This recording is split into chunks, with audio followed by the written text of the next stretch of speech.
చందమామ కథ అమరజీవి. దేవీ నగరంలో ఒక పేరు పొందిన దేవాలయం ఉండేది. అది పురాతన కాలపు ఆలయం.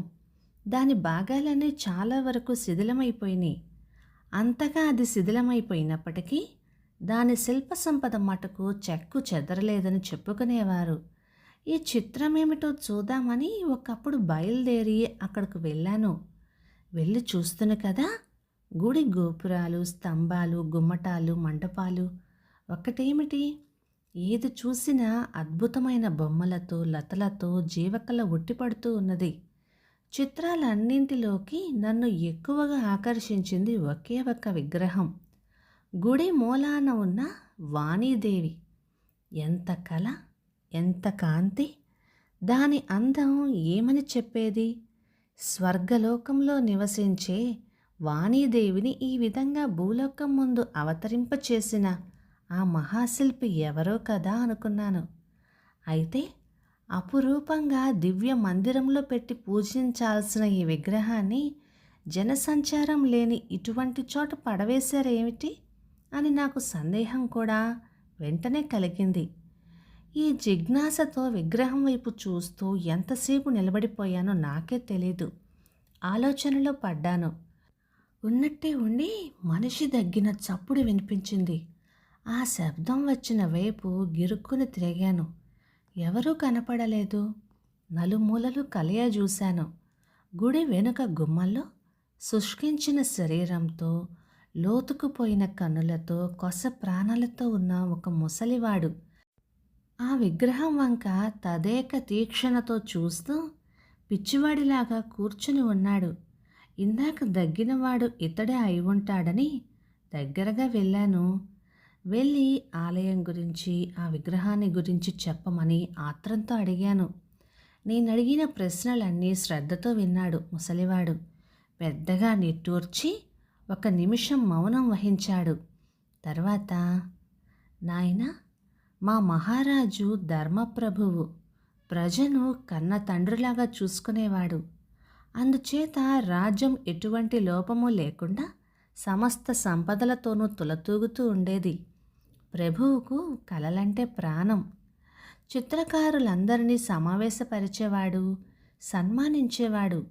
ఒకప్పుడు ఆయనకు శాశ్వతమైన కీర్తి తెచ్చే గొప్ప పని చెయ్యాలని బుద్ధి పుట్టింది అని చెబుతూ ఉండగా ముసలివాని కన్నులు చెమ్మగిల్లినాయి. కొంచెంసేపు ఆగి మళ్ళీ చెప్పసాగాడు.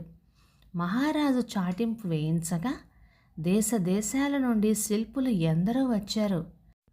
తమ తమ ఆధిక్యతలను గురించి ప్రభువుకి మనవి చేసుకున్నారు. పరంజ్యోతి అనే మహాశిల్పి ముందుకు వచ్చి, ప్రభు, ఒక ఆలయం నిర్మించటానికి అనుజ్ఞ దయచేయించండి. దానిపైన అద్భుతమైన శిల్పం కూర్చి ఏలిక కీర్తి ఖండాంతరాలలో మోగిపోయేటట్టుగా చేస్తాను అని విన్నవించాడు. మహారాజు పొంగిపోయాడు. తలుచుకున్నంతలో ఆలయ నిర్మాణానికి కావలసిన సాధన సామాగ్రి వచ్చిపడింది. వేల కొద్దీ పనివాళ్ళు అమరిపోయారు. 3 ఏళ్ళు అయ్యేసరికల్లా అపురూపమైన ఈ ఆలయం తయారైంది అంటూ ఉండగా ముసలివాని 2 కన్నుల నుండి జలజలమని బాష్పాలు రాలినాయి. మాట్లాడలేకపోయాడు. అతడి వాలకం నాకేం అర్థం కాలేదు. అయినా ఉండబట్టలేక పలకరించాను. కొంతసేపటికి తేరుకొని తెలివిలో పడ్డాడు. నాయనా, తయారైన ఆ గుడి చూద్దామని మహారాజు వచ్చాడు. చూశాడు. ఆనందభరితుడయ్యాడు. అన్నీ చూసిన తర్వాత చివరకు గుడి కొసన ఉన్న ఈ విగ్రహం వద్దకు వచ్చాడు. దీనినే చూస్తూ ఆశ్చర్యంతో, ఏమిటి అద్భుతమైన శిల్పచాతుర్యం! ఈ విగ్రహాన్ని ఇక్కడ ఉంచారేమిటి? తీసుకుపోయి స్వామి ప్రక్కన ప్రత్యేక మందిరంలో ప్రతిష్ఠించండి అని ఆజ్ఞాపించాడు. అప్పుడు రాజు దగ్గరనే ఉన్న మంత్రి, ప్రభు, స్వామి సమీపంలోని మందిరం దేవర విగ్రహాన్ని స్థాపించటానికి ప్రత్యేకించి ఉంచాము. దీనికేముంది, ఈ విగ్రహం ఎక్కడ స్థాపించినా పోయే అంటూ ఎంతో యుక్తిగా రాజు మనస్సుకి నచ్చేటట్టుగా చెప్పబోయాడు. అందుకు రాజు, అలా కాదు మంత్రి, ఇది మన శిల్పకారుడు శక్తి అంతా దారపోసి తయారు చేసిన అద్భుత విగ్రహం. దీనిని చూడటానికి దేశ దేశాల నుంచి గొప్ప గొప్ప వాళ్ళంతా వస్తారు. దీనిని వెంటనే దివ్య మందిరంలోనే స్థాపించండి అని రాజు మరీ మరీ చెప్పాడు. అంతలో మంత్రి సంజ్ఞ చేయగా రాజ్యంలోని ముఖ్యులందరూ వచ్చారు. ప్రభు, ఆ దివ్య మందిరంలో ఏలినవారి విగ్రహమే ఉండాలి అంటూ ఏకకంఠంతో విన్నవించారు.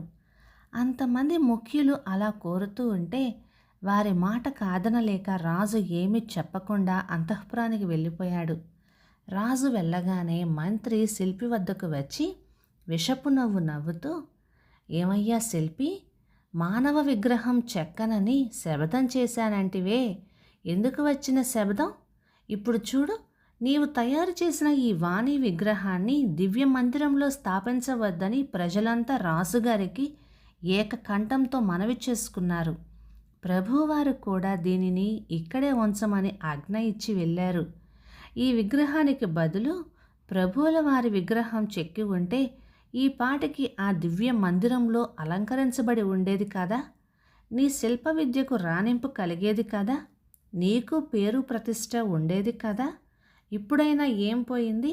నా భార్య విగ్రహం చెక్కించి ముందు ఆమెను సంతోషపెట్టు, నీ పేరు ప్రతిష్ట నిలబడేలాగా చూస్తాను అని అన్నాడు. ఈ మాట వినగానే శిల్పి, ఆరి దుష్టుడా, నా శబదం భగ్నం చేయటానికి ఈ విధంగా బందోబస్తు చేశావా? కసి తీర్చుకున్నావా? కడుపు నిండిందా ఇప్పుడు? కానీ అంటూ నిస్పృహతో కుప్పకూలిపోయాడు. నా వానికి పూజ్యత లేని ఈ గుడి ఉంటే ఏమిటి, లేకపోతే ఏమిటి? నాకు నామరూపాలు లేకుండా చేసి నీవు మాత్రం బాగుపడేది ఏమిటి అంటూ నిట్టూర్చి కన్ను మూసి మహాశిల్పి పరంజ్యోతి గుండె పగిలి చనిపోయాడు అని చెబుతూ ముసలివాడు వలవలా ఏడ్చాడు. నాకు ఉద్రేకం ఆగలేదు. పరమ దుర్మార్గుడు, ద్రోహి, ఆ దుష్ట మంత్రి నా కంటబడితేనా అంటూ మొలలో ఉన్న బాకు చర్రుమని దూశాను. ఆ మట్టున ముసలివాడు లేచి వచ్చి ఆవేశంతో, నాయనా, ఆ దుష్టుడు, దుర్మార్గుడు, శిల్పిని బలికొన్న మహాపాపి వీడే వీడే అని అంటూ తడవు లేకుండా నా చేతిలోని బాకు లాక్కొని గుండెల్లో పొడిచేసుకొని నేలకు ఒరిగాడు. కథ సమాప్తం. ఇక ఈ కథ 1952 సెప్టెంబర్ నెల చందమామలో వచ్చింది. రచయిత సి పుండరీకాక్షులు గారు, శ్రీకాకుళం నుంచి. ఇక ఈ కథలు మీకు నచ్చినట్లయితే లైక్ చేయండి, షేర్ చేయండి. ఇలాంటి మంచి తెలుగు కథల కోసం మన ఛానల్ని సబ్స్క్రైబ్ చేయండి. Thank you.